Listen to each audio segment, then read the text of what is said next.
Sign the contract, or I'll have your mother's fingers delivered to you one by one. Imani Brooks stared at the man across the mahogany desk, her heart hammering so hard she thought it might crack her ribs. Chairman Lee Dae-jung smiled at her, the kind of smile that didn't reach his eyes, the kind that made her skin crawl. He was 73 years old. Silver hair slicked back. Expensive suit that probably cost more than her college tuition. Liver spots on his hands. But those hands, they'd built an empire. They'd destroyed lives. And now, they were reaching for hers. I don't understand, Imani whispered, though she understood perfectly. She just needed more time. Time to think. Time to find another way out of this nightmare. It's quite simple, Miss Brooks. Chairman Lee leaned back in his leather chair, the picture of refined menace. Your mother borrowed $18 million from my associates. She promised lucrative returns on her little, import business. He said it with such disdain, like her mother's 20-year-old company was nothing more than a lemonade stand. Instead, the warehouse burned. The merchandise gone. The insurance denied. And now, the debt remains. Imani's nails dug into her palms. We can pay you back. Give us time. Time? Lee's laugh was dry, humorless. Your mother has had 6 months. 6 months of excuses, delays, and empty promises. My patience, Miss Brooks, has limits.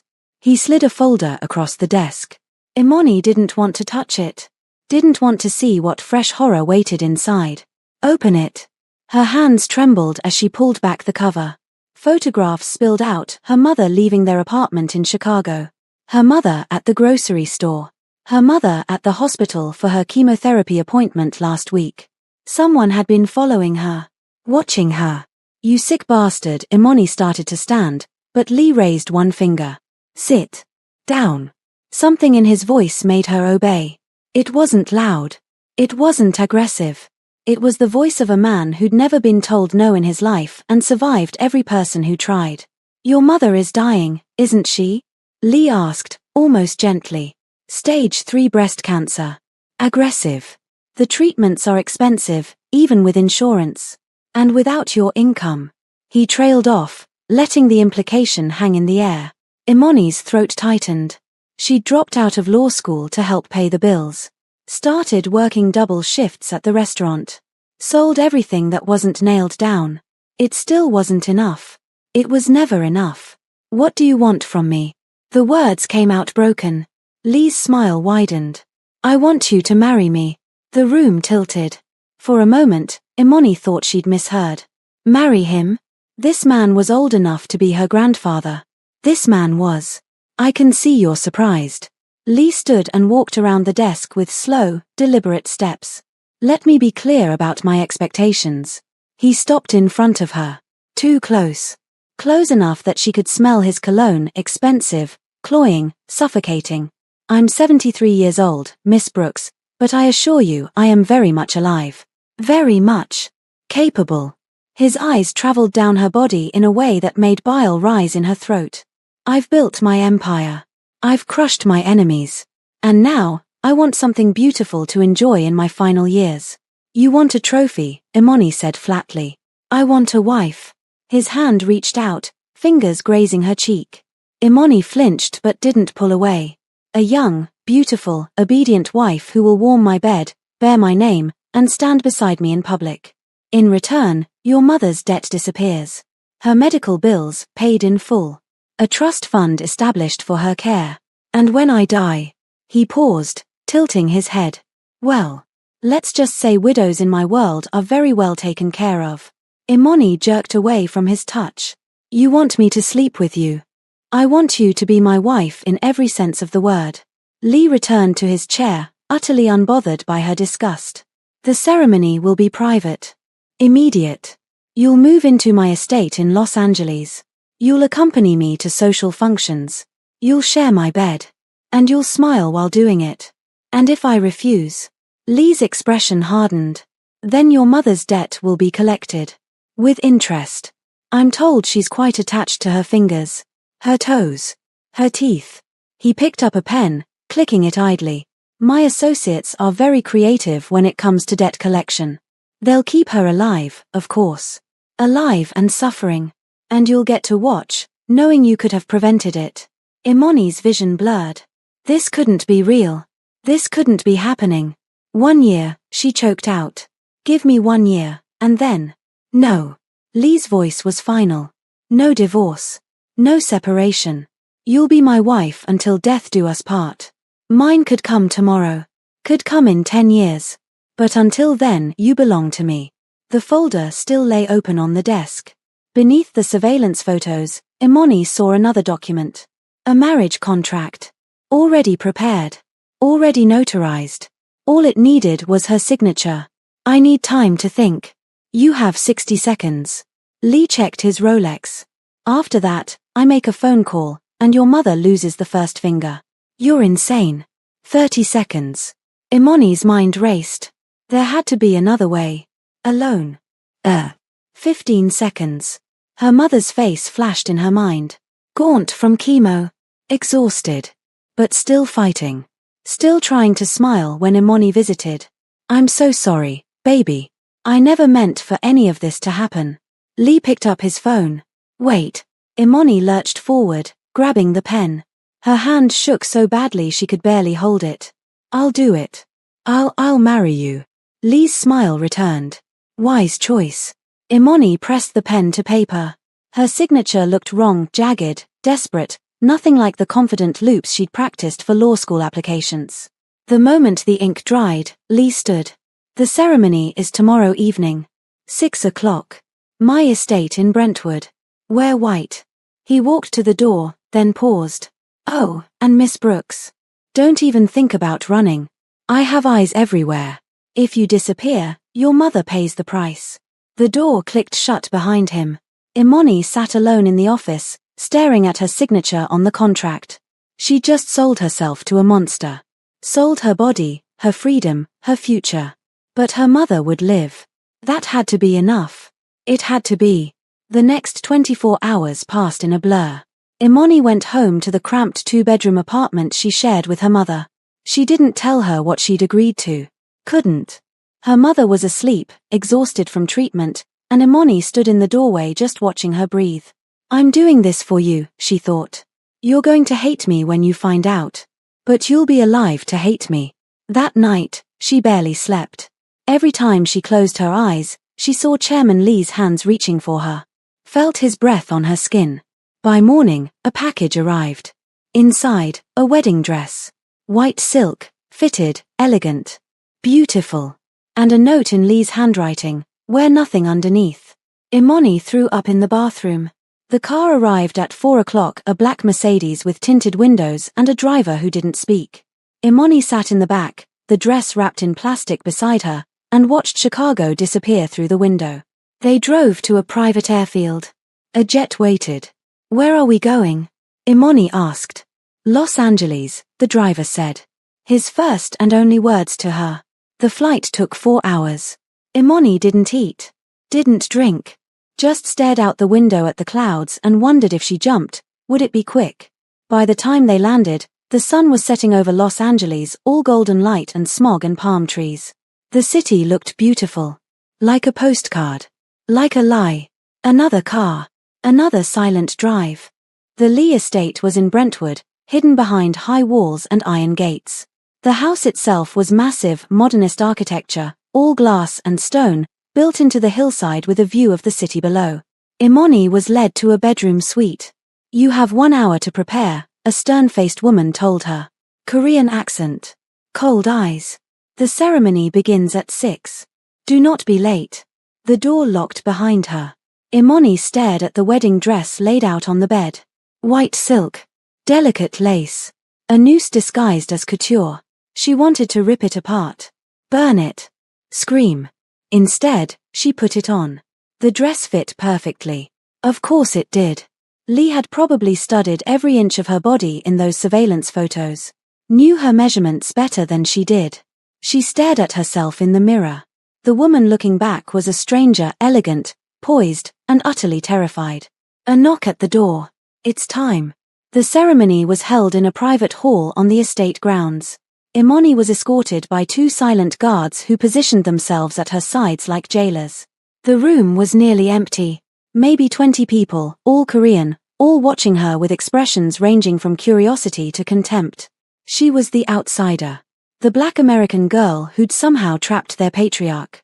If only they knew the truth. At the front of the room stood a priest or someone dressed like one. He looked nervous, sweating despite the air conditioning. And beside him, Chairman Lee. He wore a black tuxedo that probably cost more than a car. His silver hair gleamed under the lights. He smiled when he saw her, and Imani's stomach turned. This is it. No going back now. She walked down the aisle alone. Each step felt like walking to her own execution. The guards stayed close, making sure she didn't run. As if she could. She reached the altar. Lee took her hand, his skin papery, dry, cold. You look exquisite, he murmured. His thumb stroked her knuckles. I'm going to enjoy every moment of tonight. Imani's jaw clenched. She stared straight ahead, refusing to look at him. The priest opened his book. Dearly beloved. The doors at the back of the hall burst open. Everyone turned. 3 men strode in. No, not men. Predators. They moved with lethal grace, dressed in black suits, faces cold and expressionless. But it was the man in the center who made the room freeze. He was young, mid-30s maybe. Tall. Broad-shouldered. Korean features that could have been carved from stone. His hair was dark, swept back, and his eyes. Black. Empty. Like staring into an abyss. He walked down the aisle as if he owned it. As if he owned everything. Chairman Lee's hand tightened on Imani's. What are you doing here? The young man stopped 3 feet away. His gaze flicked to Imani, a brief, assessing look that made her feel naked despite the dress, then back to Lee. Did you think I wouldn't find out, old man? His voice was low, controlled, American accent with the barest hint of Korean underneath. You're marrying today. In my city. Without my permission. I don't need your permission. Yes. You do. The young man stepped closer. Every move you make in Los Angeles goes through me. Every deal. Every shipment. Every breath you take happens because I allow it. He tilted his head.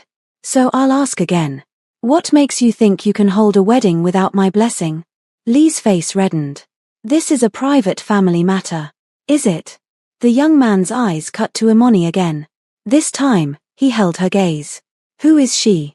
None of your concern. I'll decide what concerns me.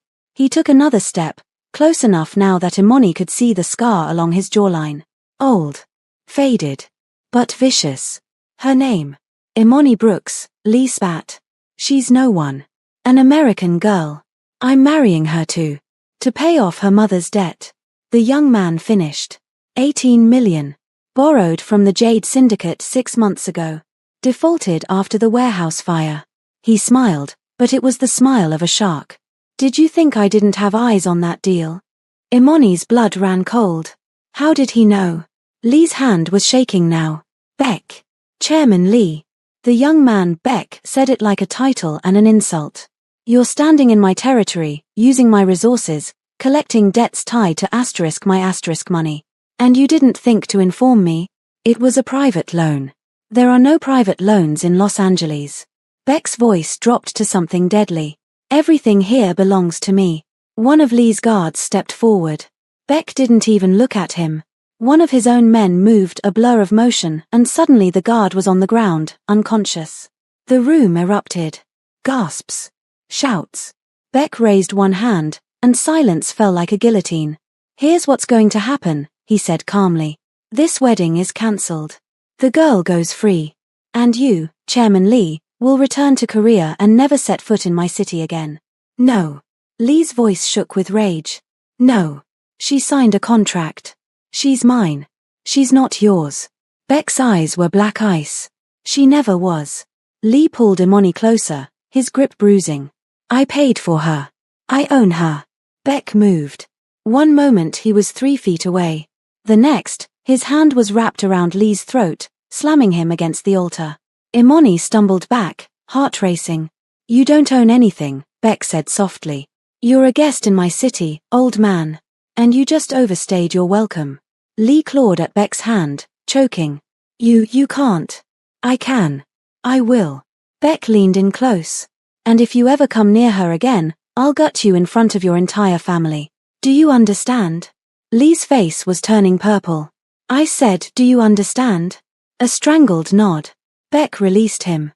Lee collapsed, gasping, clutching his throat. Beck straightened his suit jacket and turned to Imani. Up close, he was even more terrifying.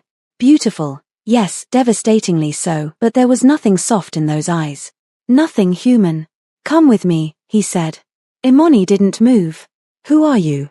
Someone who just saved your life. He held out his hand. Now come. Before I change my mind. Imani looked at Chairman Lee, still gasping on the floor. Then at the guards, frozen in fear. Then at the exit, so close, but surrounded by Beck's men. She had no choice. She took his hand. His grip was strong, steady, and impossibly warm. Beck led her down the aisle, past the stunned witnesses, and out into the Los Angeles night. A black SUV waited, engine running. Get in, Beck said. Where are we? In. Now. Imani climbed into the back seat. Beck slid in beside her, and the door slammed shut. The driver pulled away immediately, tires screeching. Imani's heart hammered. What just happened? Beck didn't answer. He pulled out his phone and made a call. Spoke rapid Korean. Ended the call. Then he turned to her, and for the first time, she saw something that might have been curiosity in his expression. Your mother, he said. Madam Brooks. Where is she? Chicago. Why? Because she lied to you. Beck's voice was flat. About everything. Imani's blood went cold. What are you talking about? Beck leaned back, studying her like she was a puzzle. Your mother didn't borrow money for a business deal. She borrowed it to pay off an old debt. A debt from 20 years ago, when she worked for my family. That's insane. My mother has never. Your mother was one of the best smugglers on the West Coast. Beck's eyes never left hers. She moved product for my father. Made millions. And then one day, she vanished. Took something that didn't belong to her and disappeared. You're lying. I don't lie. Beck pulled out a tablet, swiped through several photos, and held it up. Imani's world tilted. The woman in the photo was younger, mid-20s maybe, with bright eyes and a confident smile. But it was unmistakably her mother. Standing beside a man in a sharp suit. Holding a briefcase. That's my father, Beck said quietly. 6 months before he was killed. Imani couldn't breathe. So you see, Beck continued, when I heard Chairman Lee was collecting a debt in Los Angeles, I investigated. And I found something very interesting. He leaned closer. Your mother stole $20 million from my family. She's been hiding for 2 decades. And now, he smiled, cold and sharp. She sent you to pay the price. No. Imani shook her head violently. No, she would never. Wouldn't she? Beck's voice was soft. Deadly. Think about it. The warehouse fire. The denied insurance. The debt that conveniently forces you into a marriage. It's too perfect. Too planned. Stop. Tears burned Imani's eyes. Just stop. I can't. Beck's expression didn't change. Because now you're involved. And in my world, debts are paid in blood. The SUV pulled through another set of gates, a different estate, even larger than Lee's. The car stopped in front of a massive house, all modern glass and steel. Where are we? Imani whispered. My home. Beck opened the door and stepped out. Welcome, Miss Brooks.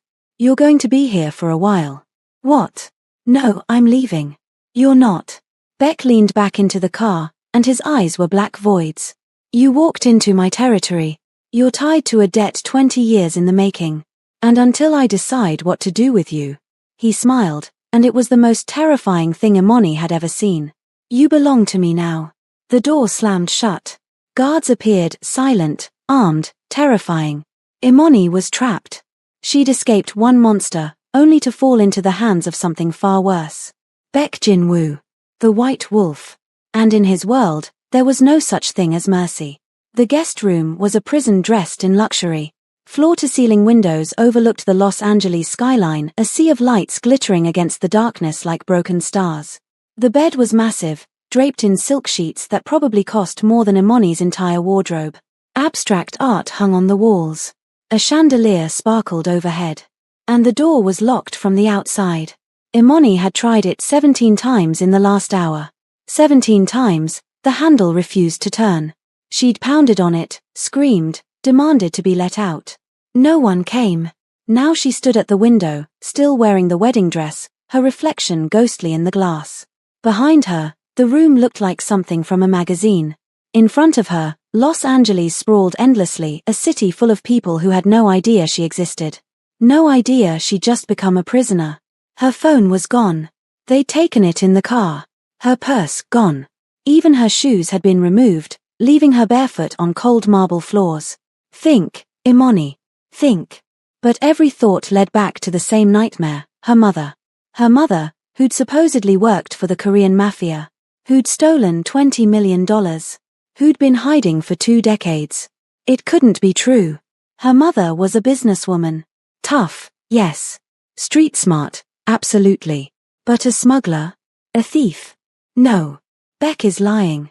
He has to be. Except those photos. Her mother's face, younger but unmistakable. Standing beside Beck's father like they were partners. Imoni's chest tightened. She pressed her forehead against the cool glass. "Mom," she whispered. "What did you do?" A soft click made her spin around. The door opened. A woman entered, mid-40s, Korean, dressed in a sleek black pantsuit that screamed authority. Her hair was pulled back in a severe bun, and her eyes were sharp, assessing, missing nothing. "Miss Brooks." Her English was perfect, barely accented. "I'm Soyeon. I manage Mr. Beck's household and other affairs. I want to leave," Imoni said immediately. Soyeon's expression didn't change. "That's not possible. You can't keep me here. This is kidnapping. Is it?" Soyeon walked further into the room, her heels clicking against marble. "You came willingly into the vehicle. You're being housed in comfort. Federation protected." She tilted her head. "From where I stand, Mr. Beck has shown you considerable mercy." "Mercy?" Imoni's voice rose. "He dragged me here against my will. He saved you from becoming Chairman Lee's plaything." Soyeon's voice was cold. "Do you know what that man does to his wives? The last one tried to run after 3 months. They found pieces of her in the Angeles National Forest." She paused, letting that sink in. "So yes. Mercy." Imoni's stomach churned. "I need to call my mother. Your mother is currently under surveillance in Chicago. She's safe. For now." Soyeon moved to the closet and opened it, revealing an entire wardrobe, clothes in Imoni's size, everything from casual wear to evening gowns. "Mr. Beck will see you tomorrow morning. 9 a.m. sharp. Until then, you'll remain in this room. And if I refuse?" Soyeon's smile was razor-thin. "Then you'll be carried to the meeting. Your choice." She turned to leave. "Wait." Imoni's voice cracked. "Why am I here? What does he want from me?" Soyeon paused at the door. "What he wants, Miss Brooks, is answers. Your mother stole from the Beck family. She humiliated them. And now, 20 years later, you've walked right into his hands." Her eyes gleamed. "In our world, debts are always collected. One way or another." The door closed. Locked. Imoni was alone again. She sank onto the edge of the bed, the wedding dress pooling around her like a shroud. Her mind raced through possibilities, escape routes, bargaining chips, ways to contact the outside world. But every scenario ended the same way. She was trapped. And the only person who could free her was the man who'd claimed she belonged to him. Imoni didn't sleep. She paced the room until her feet ached. Tried the window, reinforced glass, impossible to break. Searched for cameras, found 3, tiny and discreet, watching her every move. By the time dawn broke over Los Angeles, painting the sky in shades of pink and gold, Imoni was exhausted. Wired. Terrified. At exactly 8:30 a.m., Soyeon returned. "Mr. Beck is ready for you." Imoni had changed out of the wedding dress into jeans and a simple black shirt from the closet. She'd refused to wear anything too nice. Refused to play whatever game this was. Soyeon's eyes flicked over her outfit, but she said nothing. Just gestured to the door. 2 guards waited in the hallway, both Korean, both built like tanks. They fell into step behind Imoni as Soyeon led her through the house. It was even more massive than Imoni had realized. Hallways branched off in every direction. Rooms with closed doors. The decor was minimalist, expensive, tasteful. Everything white and grey and black, like the house itself was designed to be emotionless. They descended a grand staircase into a foyer with marble floors and a chandelier that looked like it belonged in a palace. Then through a set of double doors into an office. No, a command center. The room was enormous, dominated by a wall of monitors showing security feeds from across what had to be the entire estate. A massive desk sat in the center, sleek black wood, covered in files and tablets. Floor-to-ceiling windows overlooked a pool and garden, Los Angeles stretching beyond. And behind the desk, dressed in a crisp white shirt with the sleeves rolled to his elbows, sat Baek Jinwoo. He didn't look up when they entered. Just continued reading something on his tablet, his expression unreadable. So-yeon cleared her throat. "Miss Brooks, as requested." "Leave us," Baek said without looking up. So-yeon hesitated. "Sir." "I said leave." The woman's jaw tightened, but she bowed slightly and retreated. The guards followed, and the door clicked shut. Silence stretched between them. Imoni stood in the center of the room, refusing to sit, refusing to show fear even as her heart hammered. Finally, Baek set down the tablet and looked at her. In daylight, he was even more striking. Sharp cheekbones, strong jaw, that scar barely visible along his jawline. His eyes were dark, unreadable, but there was an intelligence behind them that was somehow worse than cruelty. This was a man who calculated, planned, never acted on impulse. "Sit," he said. "I'll stand." His eyebrow raised fractionally. "Brave. Or foolish? I haven't decided which yet." "I'm not here by choice," Imoni shot back. "So excuse me if I don't follow your orders. You're here because your mother's choices put you here." Baek leaned back in his chair, fingers steepled. "And you'll sit, Miss Brooks, because standing makes you look like you're preparing to run. And if you run," he smiled, cold, "my men will catch you before you reach the gate. And I'll have to decide whether you're worth the trouble of keeping alive." Imoni's blood went cold. But she moved to the chair opposite his desk and sat, spine straight, chin up. "Better," Baek murmured. "Now, let's talk about your mother." "There's nothing to talk about. You're wrong about her." "Am I?" Baek opened a drawer and pulled out a thick file. He dropped it on the desk between them. "Madam Brooks. Born in Atlanta. Moved to Los Angeles in 1999. Started working for my father's organization in 2000 as a courier. By 2003, she was running entire operations moving product from Mexico to Seattle, from Seattle to Chicago." He opened the file, revealing photos, documents, receipts. "She was good. One of the best. Made my father a lot of money." Imoni stared at the evidence. Her mother's face in photo after photo. Younger, harder, standing beside men in expensive suits. Loading trucks. Shaking hands with people who looked like criminals because they were criminals. "No," Imoni whispered. "Yes." Baek's voice was implacable. "In 2005, your mother was given her biggest job yet. Transport 20 million in cash from Los Angeles to New York. A simple run. She'd done it a dozen times before." He flipped to another page. "Except this time, she never arrived. The money vanished. She vanished.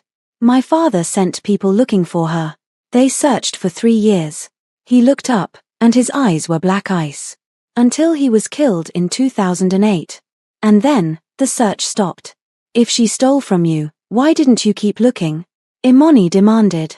"Because I was 17 when my father died. Fighting to hold his empire together. Fighting off rivals who thought a teenage boy couldn't lead." Baek's jaw tightened. "I had bigger problems than one missing smuggler. So I let it go. Assumed she died. Assumed the money was gone forever." He closed the file. "And then 6 months ago, I get a report. Madam Brooks in Chicago. Running a legitimate import business. And suddenly owing 18 million to Chairman Lee's people." Imoni's mind raced. "That doesn't prove she stole from you. It proves she's alive. And it proves she needed money badly enough to borrow from Lee." Baek leaned forward.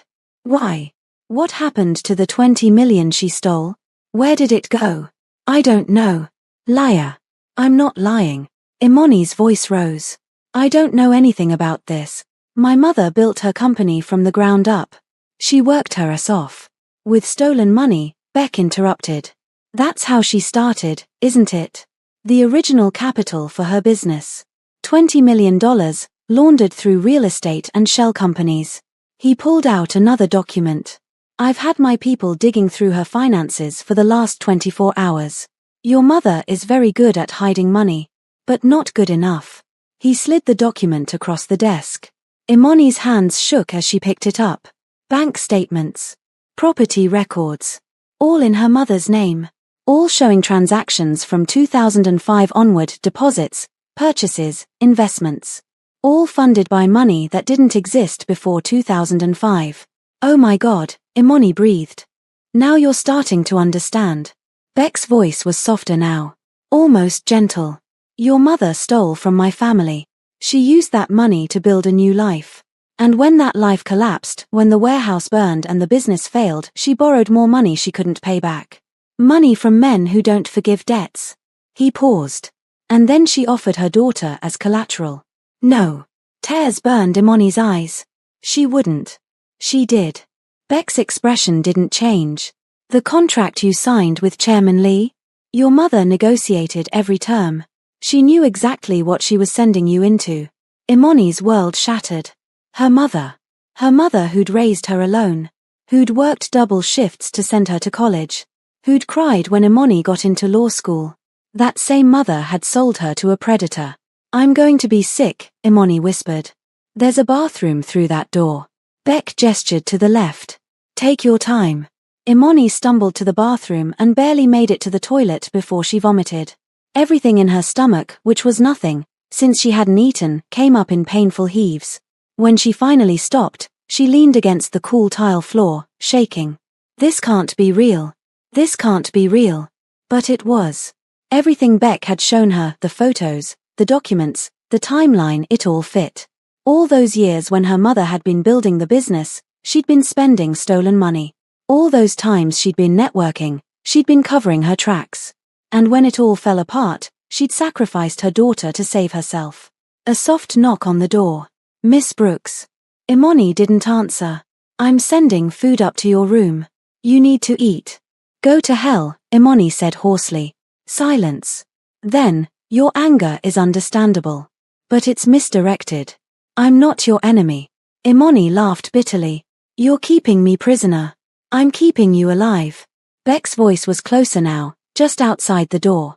Chairman Lee wanted you. He still wants you. If I let you go, he'll find you within 24 hours. And this time, there won't be anyone to stop him. Why do you care? Because you're leverage. Beck's words were blunt, brutal. Your mother stole from me. You're her daughter. Which means I can use you to get what I want. And what do you want? My money back. And your mother's head. Imani's blood ran cold. She forced herself to stand, washed her face in the sink, and opened the door. Beck stood just outside, hands in his pockets, watching her with those unreadable eyes. You can't kill my mother, Imani said quietly. Can't I? She's sick. Stage 3 cancer. If you kill her, then she dies a little sooner than expected. Beck's voice was flat. She betrayed my family. Dishonored my father's memory. In my world, that's a death sentence. Let me talk to her. The words came out desperate. Let me call her. Maybe she has the money hidden somewhere. Maybe she can pay you back. $20 million. Plus interest. Over 20 years. Beck's smile was humorless. That's $43 million, Miss Brooks. Does your mother strike you as someone with $43 million hidden away? Imani's shoulders sagged. No. Then we have a problem. Beck moved closer. Close enough that she could smell his cologne, cedar and smoke, masculine and dangerous. Your mother can't pay. Which means the debt falls to you. I don't have that kind of money. I know. Beck tilted his head, studying her. But you have something else. Imani's heart raced. What? Yourself. The word hung in the air like a blade. You were going to marry Chairman Lee, Beck continued. You were prepared to sell yourself to save your mother.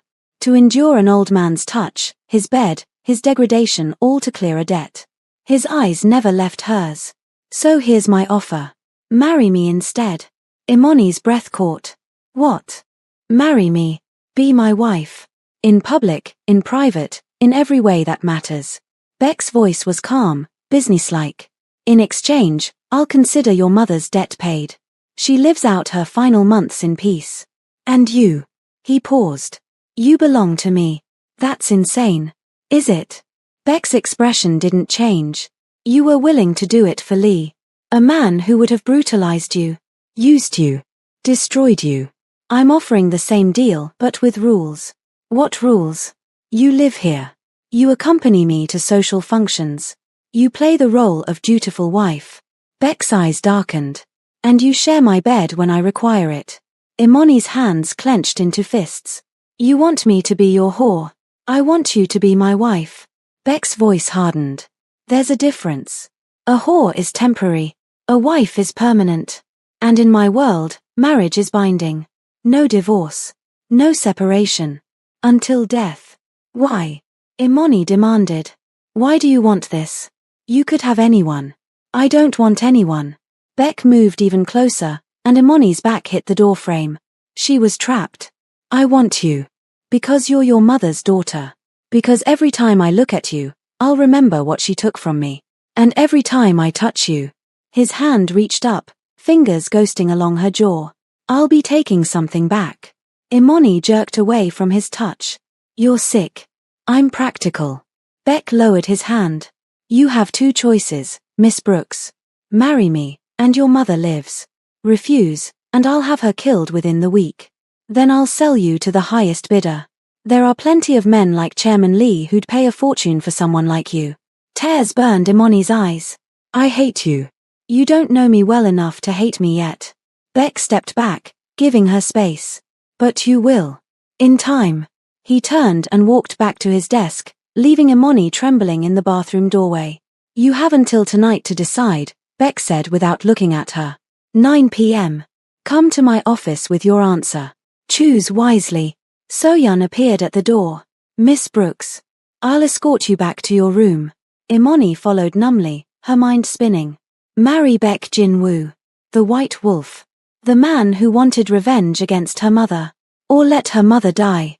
Some choice. At 8:55 p.m., Imani stood outside Beck's office, her hand raised to knock. She'd spent the entire day in her room, pacing, thinking, screaming into pillows. She'd tried to find another way out. Tried to think of a plan, an escape, anything. But every scenario ended the same way. Her mother would die. And Imani couldn't let that happen. No matter what her mother had done, the lies, the theft, the betrayal, she was still Imani's mother. Still the woman who'd raised her. Still the woman fighting cancer. Imani couldn't sentence her to death. Even if it meant selling herself to a monster. She knocked. Enter. Beck sat behind his desk, reading something on his tablet. He looked up when she entered, and his expression gave nothing away. Miss Brooks. Right on time. Imani closed the door behind her and walked to the center of the room. She dressed carefully, black jeans, a simple white blouse, her hair pulled back. Armor, of a sort. I have my answer, she said. Beck set down the tablet. I'm listening. I'll marry you. The words tasted like ash. But I have conditions. His eyebrow raised. You're negotiating? You said marriage. That means partnership. Which means I get a say. Imani's voice was steadier than she felt. So here are my terms. You leave my mother alone. Completely. No surveillance. No threats. She lives out her life in peace. Agreed. Second. I want to talk to her. Once a week. Phone calls. Video calls. Whatever. But I need to know she's okay. Agreed. Third. Imani took a breath. You don't touch me unless I consent. I'll share your bed if required. I'll play the role in public. But behind closed doors, I need boundaries. Beck was silent for a long moment. Then he stood and walked around the desk, stopping a few feet from her. No, he said quietly. Imani's heart sank. What? I agree to the first two terms. But the third, no. Beck's eyes were dark, intense. You'll be my wife, Miss Brooks. In every sense. No negotiations. No boundaries. That's marriage. Beck's voice was calm, matter-of-fact. I'll always need your consent, of course. I'm not an animal. Imani's hands shook with rage. You're a monster. I'm a businessman. Beck tilted his head. And I'm offering you a better deal than Chairman Lee ever would. He would have taken you by force. Hurt you. Degraded you. I'm asking for your consent with the understanding that refusing has consequences. That's not consent. It's the only kind you're going to get. Beck's expression didn't change.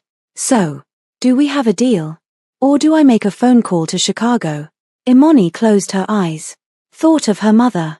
Thought of the life she'd had, the future she'd planned. All of it gone. When? She asked hoarsely. When what? When do you want to marry? Beck smiled. Tomorrow night. I've already arranged everything. Of course he had. And after? Imani opened her eyes. What happens after we're married? You live here. You learn how to be my wife. You accompany me to functions, meetings, events. You smile. You don't embarrass me. Beck's voice was even, controlled. And in private, you do as I say. Without question. Without hesitation. And if I refuse, then I'll remind you what's at stake. Beck stepped closer. Your mother's life hangs by a thread, Miss Brooks. I'm the one holding the scissors. Remember that. Imani's jaw clenched. I'll remember. Good. Beck returned to his desk. So-Yun will help you prepare tomorrow. The ceremony is at 8 p.m. private. Immediate family only. I thought you said. My family. Not yours. Beck's eyes glinted. Your mother doesn't get to see you married. She doesn't get to know where you are. That's part of the deal. She'll worry. She should have thought of that before she sold you. Beck's voice was cold. Now leave. I have work to do. Imani turned and walked to the door, her legs shaking. Miss Brooks. She paused, hand on the handle. Tomorrow night, Beck said quietly, you become mine. Permanently. Irrevocably. There's no going back from this. No divorce. No escape. He paused. So if you're going to run, do it now. Before it's too late. Imani looked back at him. And my mother dies screaming. Imani's hand tightened on the door handle. Then she pulled it open and walked out. She didn't run. There was nowhere to run to. The next day passed in a blur of preparation. So-Yun arrived at dawn with a team, stylists, seamstresses, makeup artists. They descended on Imani like a swarm, measuring, pinning, painting. Mr. Beck wants you perfect, So-Yun said as they worked. You represent him now. His status. His power. I'm not a doll, Imani muttered. No. You're a weapon. So-Yun's eyes met hers in the mirror. And weapons must be sharp. The dress they'd chosen was stunning white silk, form-fitting, with a high neck and long sleeves. Elegant. Modest. But it clung to every curve, leaving nothing to the imagination. I look like a virgin sacrifice, Imani said bitterly. So-Yun's lips twitched. Accurate. By evening, Imani barely recognized herself. Her hair was styled in intricate braids, woven with tiny white flowers. Her makeup was flawless, smoky eyes, nude lips, skin glowing. Diamond earrings sparkled at her ears, a gift from Beck. She looked like a bride. She felt like a prisoner. At 7:45 p.m., So-Yun led her downstairs to a different room, a private chapel on the estate grounds. Small. Intimate. Lit by candles. About 20 people filled the pews. All Korean. All watching her with expressions ranging from curiosity to disdain. And at the altar, dressed in a black tuxedo that made him look like a dark prince, stood Baek Jinwoo. He didn't smile when he saw her. Just watched with those unreadable eyes as she walked down the aisle alone. No music. No fanfare. Just the sound of her heels on marble and her heart breaking with every step. She reached the altar. Beck's hand extended, and she took it. His grip was warm. Steady. You came, he murmured. Did I have a choice? No. His thumb stroked her knuckles. But I'm glad you understand that. The priest began speaking in Korean. Imani didn't understand a word. But she understood the rhythm. The cadence. Marriage vows. Binding. Permanent. When the priest gestured to Beck, he spoke in Korean, a long string of words that sounded like promises. Or threats. Then the priest turned to Imani. Repeat after me, Beck said quietly, translating. I, Imani Brooks, take you, Beck Jinwoo, as my husband. To honor and obey. In this life and the next. Until death claims us both. Imani's throat tightened. I. Beck's hand tightened on hers. A warning. I, Imani Brooks, she forced out, take you, Beck Jinwoo, as my husband. To honor and obey. In this life and the next. Until death claims us both. The priest nodded, satisfied. He said something else in Korean. Beck reached into his pocket and pulled out a ring platinum, with a massive black diamond. He slid it onto Imani's finger. It was the most beautiful thing she'd ever seen. And the heaviest. The priest spoke again. Beck translated. You may kiss the bride. Imani's breath caught. Beck stepped closer, his hand cupping her face. His thumb traced her cheekbone, and for a moment, something almost human flickered in his eyes. Then he leaned in and kissed her. It wasn't gentle. Wasn't soft. It was possession. Pure and absolute. His lips claimed hers, his hand fisting in her hair, pulling her closer. Imani gasped against his mouth, and he deepened the kiss, his tongue sliding against hers in a way that made her knees weak. When he finally pulled back, her lips were swollen, her breath ragged. Beck's eyes were dark with something dangerous. Mine, he whispered against her lips. Now and always. The guests erupted in applause. Imani stood frozen, Beck's arm around her waist, the ring heavy on her finger. She just married the White Wolf. And there was no going back. The reception was worse than the ceremony. Beck's family descended on them, aunts, uncles, cousins, all speaking rapid Korean, all studying Imani like she was an exotic animal in a zoo. She smiled. Nodded. Pretended she wasn't dying inside. Beck stayed close, his hand always on her, her waist, her back, her hand. Claiming her. Marking her as his in front of everyone. You're doing well, he murmured during a brief moment alone. Go to hell, Imani said through her smile. His laugh was soft, dark. We're already there, Mrs. Beck. Mrs. Beck. The name felt like shackles. Dinner was an elaborate affair, course after course of Korean dishes Imani couldn't name, wine that cost more than her college tuition, toasts in a language she didn't understand. Through it all, Beck played the perfect groom. Attentive. Affectionate. His hand never leaving hers. And all Imani could think about was what came after. The wedding night. When the clock struck midnight, Beck stood and offered his hand. It's time, he said quietly. The guests erupted in knowing laughter. Catcalls. Someone shouted something in Korean that made everyone howl. Imani's face burned. Beck led her out of the reception hall, through the house, up a grand staircase. They passed her guest room, still locked, and continued down another hallway. To his room. Beck opened the door and gestured for her to enter. The master suite was enormous. King-sized bed with black silk sheets. Floor-to-ceiling windows overlooking the city. A fireplace. A sitting area. And everywhere evidence of the man who lived here. Books in Korean and English. A katana mounted on the wall. Expensive watches in a glass case. The door closed behind them with a soft click. Imani's heart raced. Beck shrugged off his tuxedo jacket and draped it over a chair. Then he rolled up his sleeves, revealing forearms corded with muscle and scars. Old ones. New ones. Some looked like knife wounds. Others like burns. You're staring, Beck said without looking at her. You're covered in scars. Occupational hazard. He poured himself a drink from a crystal decanter. Whiskey? No. Suit yourself.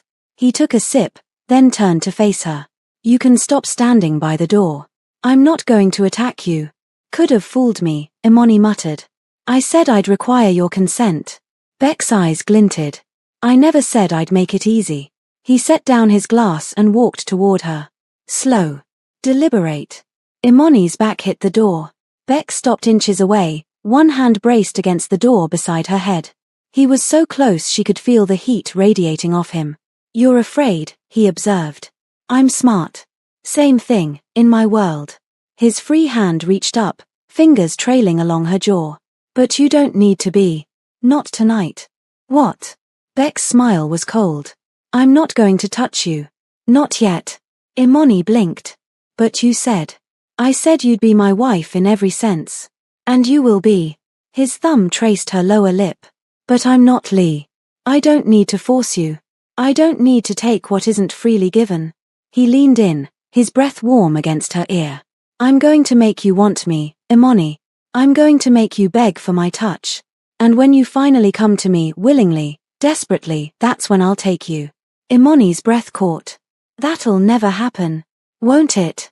Beck's hand slid down, fingers tracing the line of her throat. You're already trembling. Already wondering what it would feel like. My hands on your skin. My mouth on yours. My body. Stop. Imani's voice shook. Beck pulled back, smirking. See? Easy. He turned and walked to the bed, sitting on the edge and pulling off his shoes. What are you doing? Imani asked. Getting ready for bed. It's late. He glanced at her. You can take the bathroom first. Your things are already in there. Imani hesitated. Where am I sleeping? Beck gestured to the bed. Here. With you. We're married. Married people share a bed. His eyes gleamed. Don't worry. I'll keep my hands to myself. Tonight. Imani didn't move. Unless you'd prefer I don't. Beck tilted his head. I can touch you now, if you'd like. Get it over with. No. Imani bolted for the bathroom, slamming the door behind her. Beck's laughter followed her. The bathroom was as luxurious as the rest of the suite. Marble everywhere. A shower that could fit 6 people. A soaking tub. And on the counter, her things. Toiletries. Pajamas, silk, because of course. Imani washed her face, removed her makeup, brushed her teeth. Stared at herself in the mirror. The ring glinted on her finger. Mrs. Beck. She wanted to scream. Instead, she changed into the pajamas, a black silk set that was far too revealing, and steeled herself. When she emerged, Beck was already in bed, shirtless, reading something on his tablet. Imani froze at the sight of him. He was beautiful. In a dangerous, predatory way. Broad shoulders. Defined chest and abs. More scars, crisscrossing his torso like a roadmap of violence. See something you like? Beck asked without looking up. No, Imani lied. Liar. He set down the tablet and looked at her. His eyes traveled down her body, slow and deliberate. Come to bed, wife. Imani forced herself to move. She climbed onto the far side of the bed, as close to the edge as possible, and pulled the covers up. Beck turned off the lamp. Darkness swallowed the room. Imani lay rigid, every muscle tense, waiting for him to move. To touch her. To relax, Beck said quietly. I told you. Not tonight. Why should I believe you? Because I keep my word. A pause. Unlike your mother. Imani's jaw clenched. Don't talk about her. Why? She's the reason you're here. The reason you're in my bed right now, wearing those ridiculous pajamas, wondering if I'm going to keep my promise. She heard him shift, felt the mattress dip. You should hate her. For what she did. For what she turned you into. I don't hate her. You will. Beck's voice was soft. When you finally accept what she is. What she's always been. A thief. A coward. A woman who'd sacrifice her own daughter to save her skin. Tears burned Imani's eyes. Shut up. Make me. I hate you, Imani whispered. Good. Beck's voice was closer now. Right behind her. Hate me. Fear me. It doesn't matter. Because at the end of the day, you're still mine. And you always will be. Imani closed her eyes, tears slipping down her cheeks. She'd married a monster. And he was right. She'd never escape. 3 weeks into the marriage, Imani learned that being Beck Jinwoo's wife meant becoming a ghost. She existed in his world but wasn't part of it. She wore designer clothes but had no freedom. She lived in luxury but was utterly alone. Every morning, Beck left before dawn. Business, he said. Meetings that couldn't wait. He'd return late, sometimes midnight, sometimes later, smelling of smoke and whiskey and something darker. Blood, maybe. Or gunpowder. He never explained where he'd been. And Imani never asked. Because asking meant caring. And she refused to care about the man who'd trapped her. But the nights. The nights were torture. True to his word, Beck hadn't touched her. Not sexually. But he'd claimed her in other ways, small, insidious ways that left her more unsettled than any physical violation. He'd brush his fingers along her spine when she passed him in the hallway. He'd stand too close when she poured her coffee, his breath warm on her neck. He'd watch her across the dinner table with those dark, hungry eyes, and she'd feel stripped bare despite being fully clothed. "You're playing with me," she'd accused him one night. Beck had smiled. "I'm reminding you what you are. Mine." Now, 3 weeks later, Imani sat in the breakfast room, pushing scrambled eggs around her plate, when Soyun entered. "Mrs. Beck. Mr. Beck requests your presence in his office." Imani's stomach tightened. He'd been gone for 2 days on business in San Francisco. She'd actually slept well for the first time since the wedding. Of course that couldn't last. She found Beck behind his desk, looking as devastatingly handsome as ever in a charcoal suit. But there was something different about him today, a tension in his shoulders, a darkness in his eyes. "You wanted to see me?" Imani asked from the doorway. "Close the door." She obeyed, anxiety crawling up her spine. Beck stood and walked around the desk, holding a tablet. "I have a gift for you. I don't want anything from you. You'll want this." He held out the tablet. Imani hesitated, then took it. The screen showed a video feed, grainy, black and white. A hospital room. And in the bed. "Mom," Imani breathed. Her mother looked terrible. Thinner than Imani remembered, the chemo ravaging her body. But she was alive. Smiling weakly at a nurse who was checking her for. "She's at Northwestern Memorial in Chicago," Beck said quietly. "Private room. The best oncology team money can buy. All expenses paid." Imani's hands trembled. "You said I could talk to her. And you will. Tomorrow. I've arranged a video call." Beck moved closer. "But first, you need to understand something." "What?" "Your mother lied to you about more than just the theft." Beck's voice was cold. "She lied about your father." Imani looked up sharply. "My father's dead. He died when I was 2. He didn't die. He was killed." Beck pulled out another file, thinner than the last one, but somehow more ominous. "Your father was a black American. And he worked for my father." The room tilted. "No," Imani whispered. "Yes." Beck opened the file, revealing a photo. A young man with kind eyes and a bright smile. Standing beside Imani's mother, both of them young and happy. "He was one of my father's best men. Loyal. Efficient. And he fell in love with your mother when she joined the organization." Imani stared at the photo. The man looked familiar. In the shape of his eyes.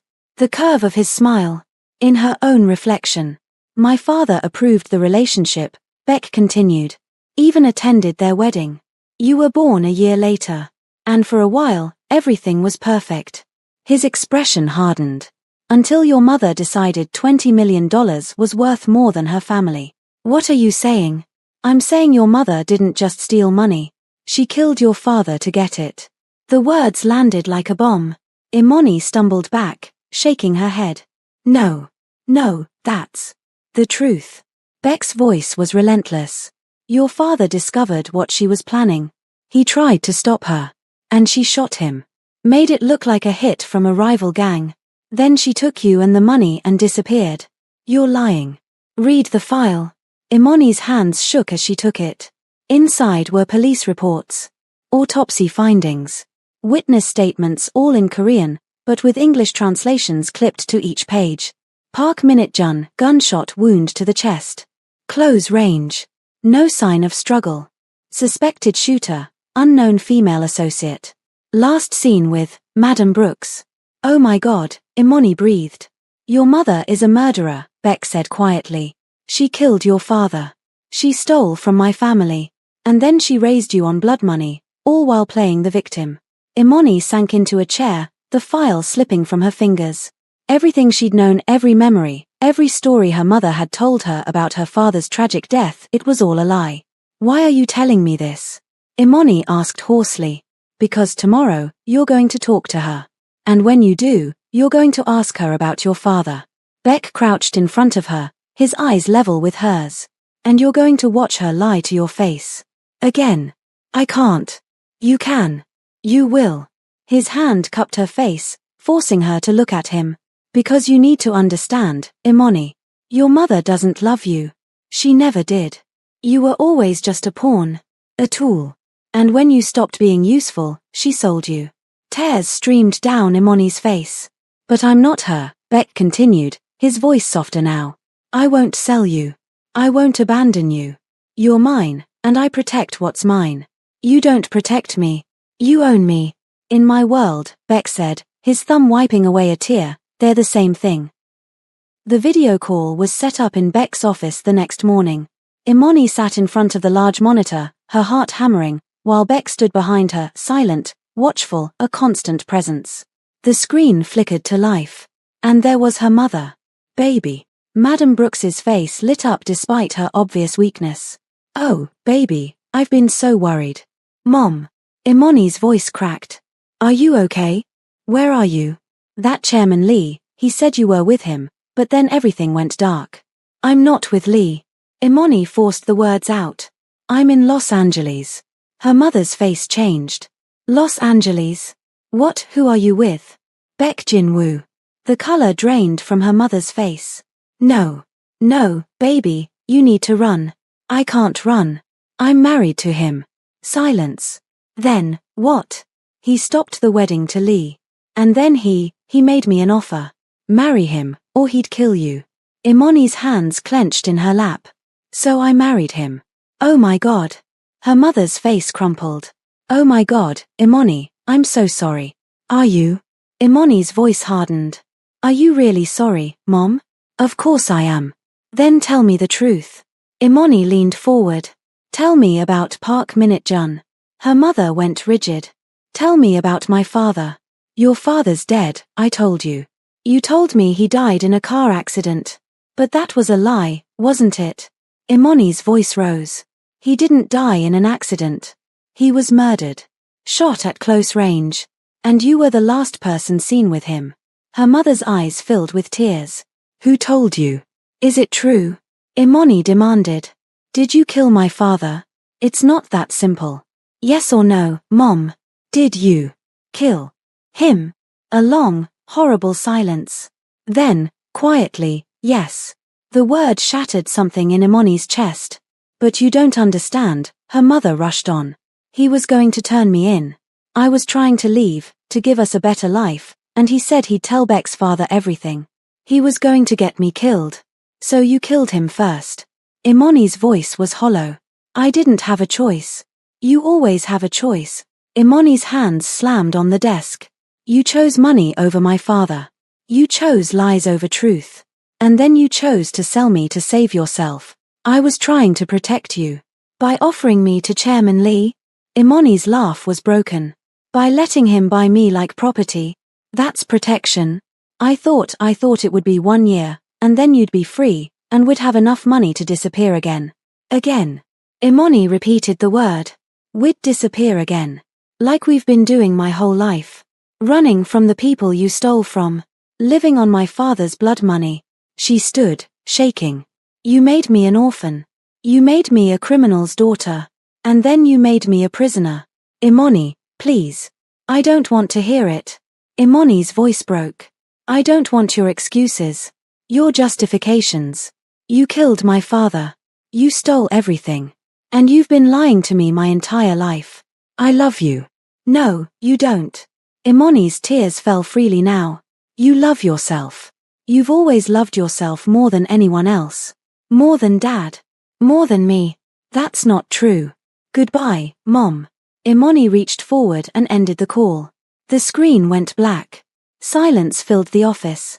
Imani stood there, trembling, tears streaming down her face, feeling like she'd been hollowed out. Then Beck's arms wrapped around her from behind. She stiffened. Let go. No. His voice was quiet against her ear. You need this. I don't need anything from you. Yes, you do. His arms tightened. Not painfully, but firm. Grounding. You need to know that someone sees you. Someone understands. You don't understand. I do. Beck's breath was warm on her neck. My father was murdered too. And the person responsible destroyed everything I loved. So yes, Imani. I understand. Something in his voice, something raw, Something real made Imani stop fighting. She sagged against him, and Beck held her while she cried. For her father. For her stolen childhood. For the mother she'd thought she had but never really did. And Beck said nothing. Just held her. For the first time since she'd met him, he wasn't the monster. He was just a man who understood loss. 2 days later, everything went to hell. Imani was in the library, a massive room filled with books in Korean, English, and Japanese, trying to lose herself in fiction when Soyeon burst through the door. Mrs. Beck. We need to move you. Now. Imani looked up, startled. What? Now. Soyeon grabbed her arm, pulling her to her feet. The estate is compromised. What are you talking about? Gunshots. Distant but unmistakable. Imani's blood ran cold. Soyeon pulled a gun from her jacket. Stay behind me. They moved through the hallways, Soyeon leading, her weapon raised. More gunshots echoed through the house, closer now. Shouts in Korean. The sound of breaking glass. What's happening? Imani gasped. Enemies. They're here for you. Me. You're Mr. Beck's weakness now. Soyeon shoved her into a small room, some kind of safe room, with reinforced walls and a heavy door. Stay here. Don't open this door for anyone except me or Mr. Beck. Where is he? Fighting. Soyeon's eyes were hard. Lock the door behind me. She left, and Imani slammed the door, engaging the heavy lock. Then she stood in the darkness, listening to the sounds of war outside. Minutes passed. Or hours. Imani couldn't tell. More gunshots. Screams. The sound of something exploding. Then silence. Horrible, suffocating silence. Imani pressed her ear to the door, listening. Footsteps. Heavy. Multiple people. Mrs. Beck. A voice called. Korean accent. Not Beck. Not Soyeon. Imani held her breath. We know you're in there. Open the door. Silence. Mr. Lee sends his regards. Imani's heart stopped. Chairman Lee. The door shuddered as something slammed into it. Once. Twice. The lock held, but barely. Imani looked around the safe room frantically. No windows. No other exits. Nothing but a small air vent. The door exploded inward. 3 men rushed in, dressed in black, faces covered. One grabbed Imani before she could scream, hand clamping over her mouth. Got her, he said into a radio. They dragged her out of the safe room, through the destroyed hallways. Bodies lay everywhere, Beck's men, dead or dying. The house was a war zone. Outside, a van waited. They threw Imani inside, and she landed hard, gasping. The door slammed shut. The van started moving. Imani pushed herself up, heart racing, mind spinning. This is it. They're taking me to Lee. And Beck. Was he dead? Was Soyeon? The van drove for what felt like hours. Imani tried the doors, locked. The windows, reinforced. She was trapped. Finally, the van stopped. The doors opened, and rough hands pulled her out. They were in a warehouse district, abandoned buildings, broken streetlights, the smell of the ocean nearby. One of the men pushed her forward, toward a large warehouse. Inside, it was cavernous, empty except for a single chair in the center. And standing beside it, leaning on a cane, was Chairman Lee. He looked even older than Imani remembered. Frailer.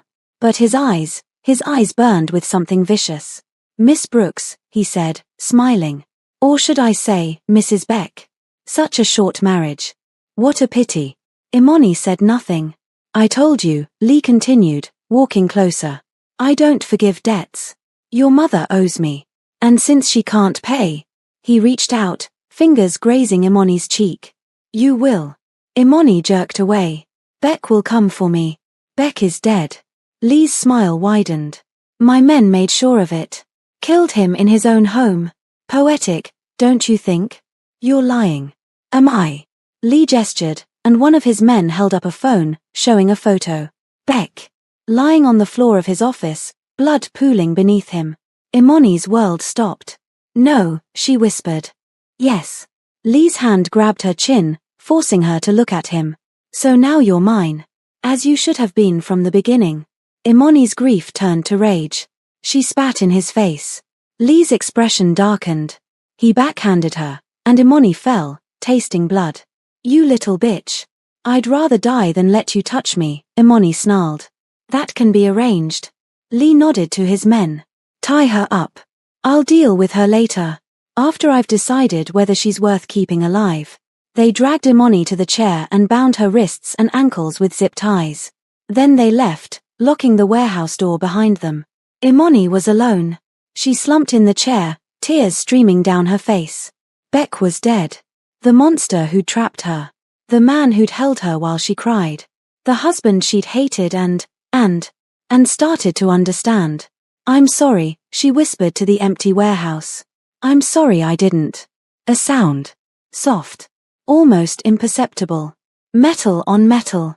Imoni's head snapped up. The skylight. Someone was opening the skylight.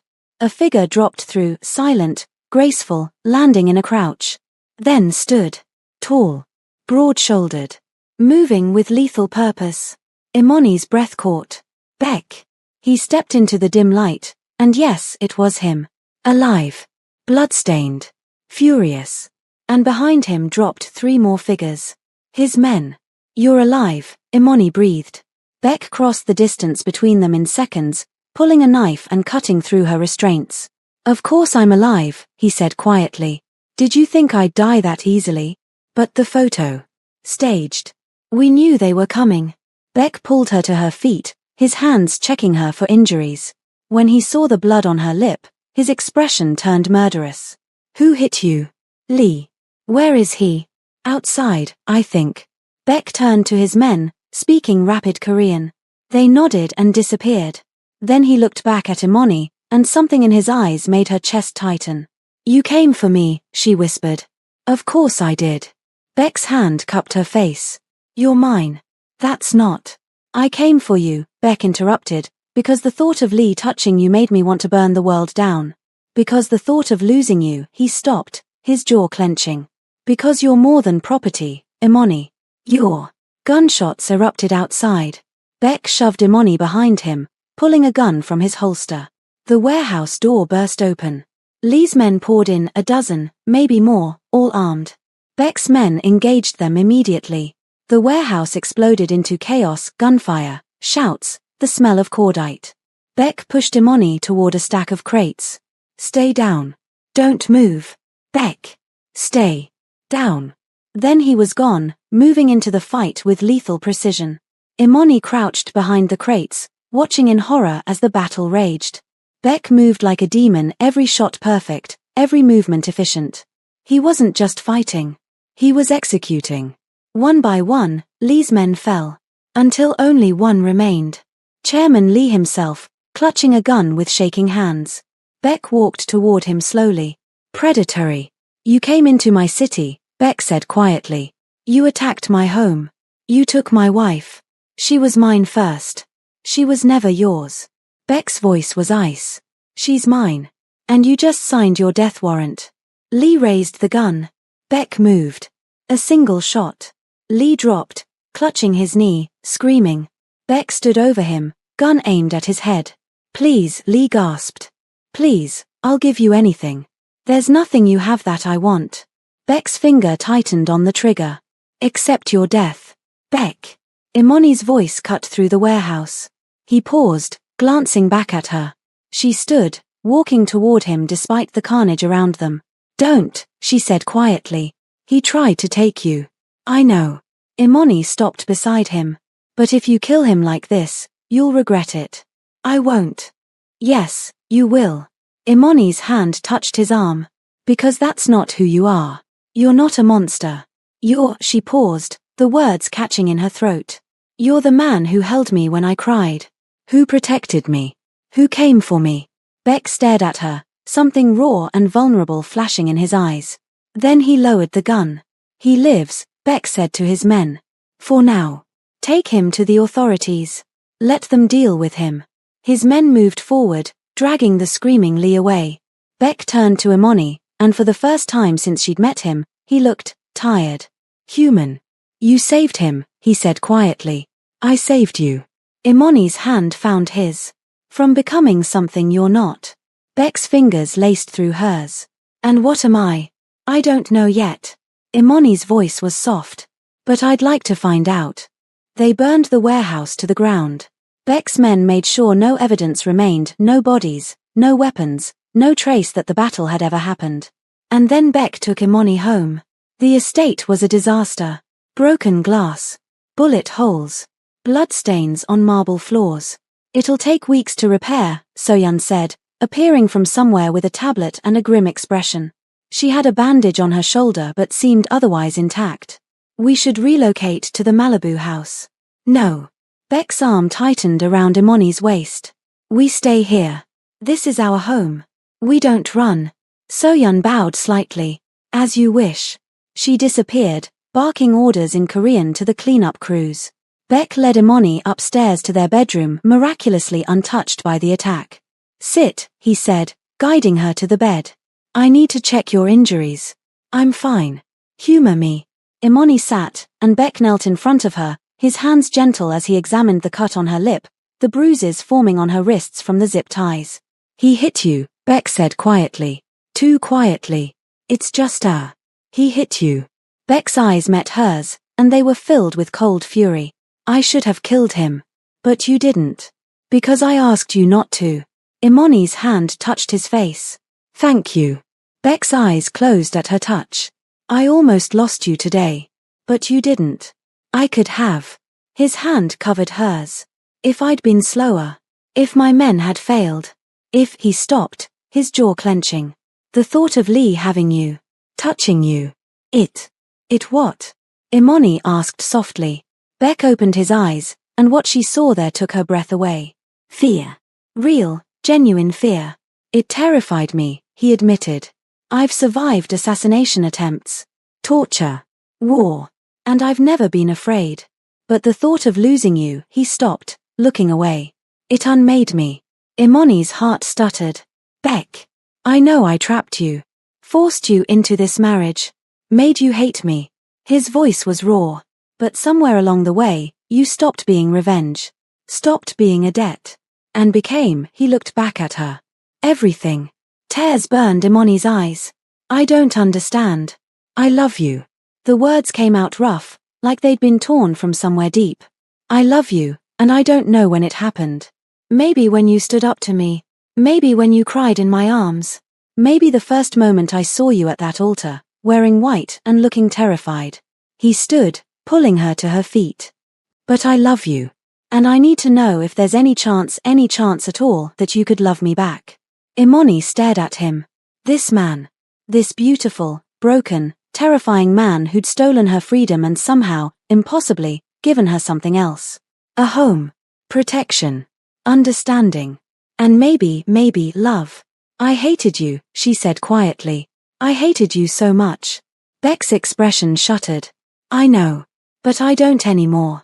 Imani's hand pressed against his chest, feeling his heart racing beneath. You're arrogant. Controlling. Possessive to the point of insanity. And you literally bought me like property. I know. But you also. Imani's voice cracked.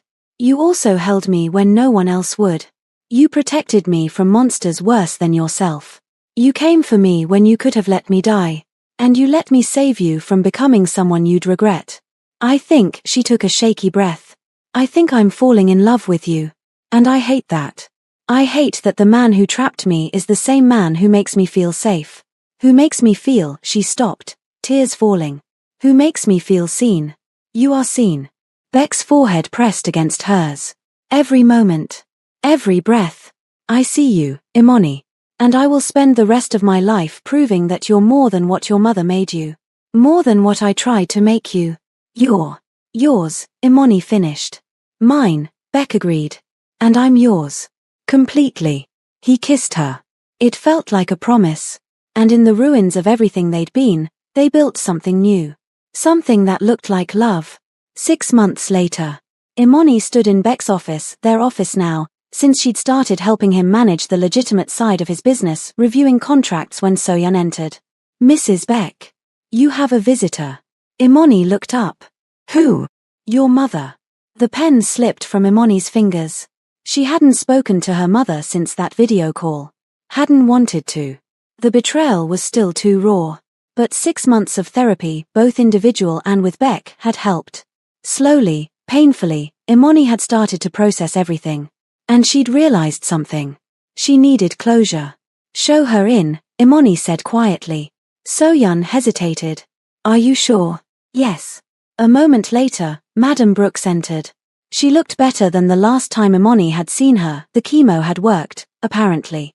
Her hair was growing back. Color had returned to her face. But she looked older. Worn. Guilty. "Imani," she whispered. "Baby. Don't." Imani held up a hand. "Don't call me that." Her mother's face crumpled. "I'm sorry. I'm so sorry." "Why are you here, Mom?"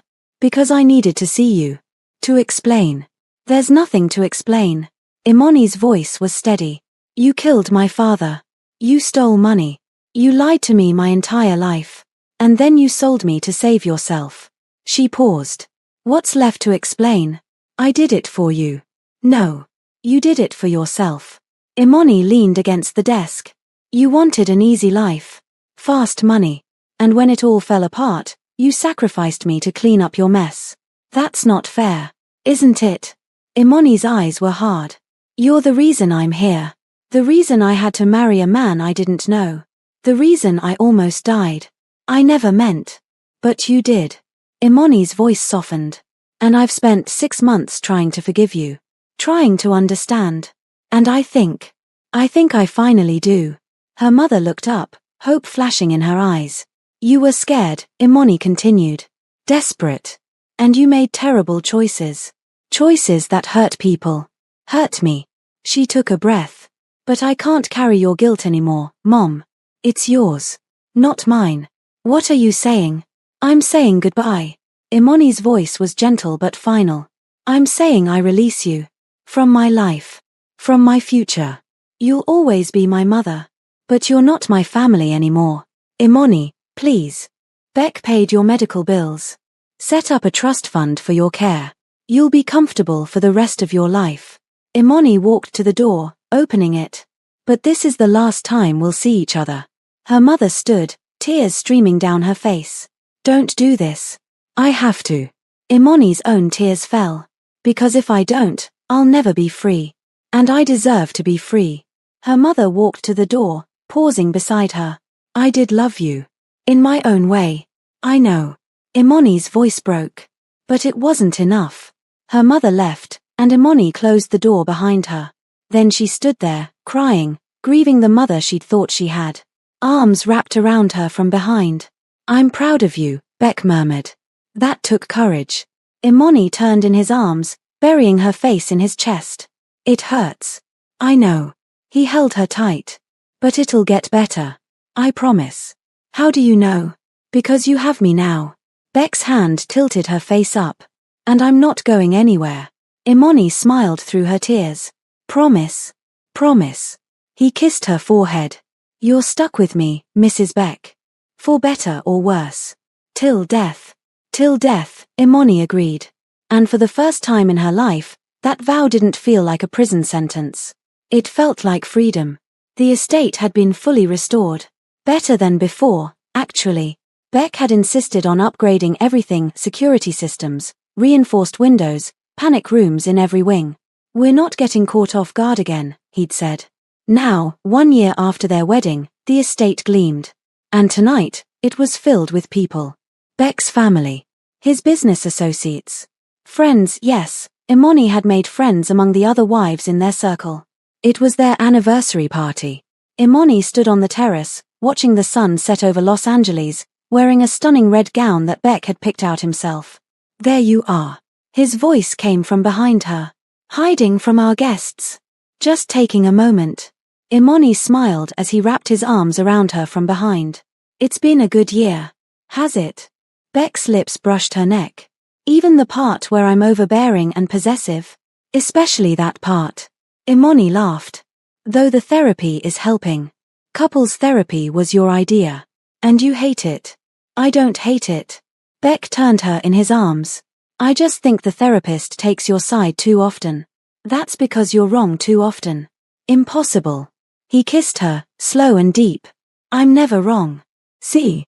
This is exactly what Dr. Park was talking about. Beck silenced her with another kiss. When he finally pulled back, Imani was breathless. I have something for you, Beck said. Another gift. You've already given me too much. It's not jewelry. He pulled an envelope from his jacket. Open it. Imani opened the envelope and pulled out a legal document. She scanned it once. Twice. Is this a deed to your mother's company? Beck's voice was soft. I bought it. Fixed it. Made it profitable again. And now I'm giving it to you. Imani's hands shook. Beck. Your mother stole to build that company. But you can make it legitimate. Make it yours. Build something real. He cupped her face. You deserve that. A legacy that isn't built on blood.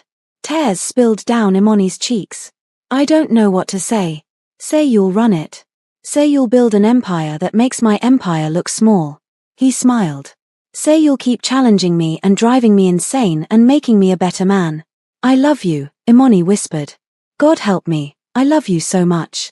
God has nothing to do with us, sweetheart. Beck's forehead pressed against hers. This is all hell and heaven and everything in between. Then I'll take it.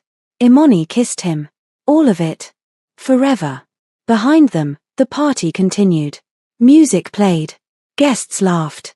The city glittered below like a promise. And Imani realized something. She'd come to Los Angeles to save her mother. Instead, she'd saved herself. Found herself.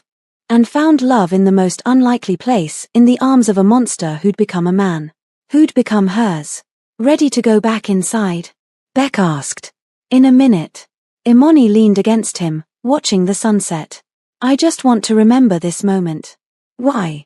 Because a year ago, I thought my life was over. She looked up at him. And now I know it was just beginning. Beck's arms tightened around her. Our beginning. Our beginning, Imani agreed. And as the sun set on Los Angeles, painting the sky in shades of fire and gold, two people who'd started as enemies stood together. Bound by blood. Bound by vows. And bound by a love that had been forged in darkness but burned brighter than any star. Thanks for watching. Don't forget to like, share and subscribe for more thrilling stories.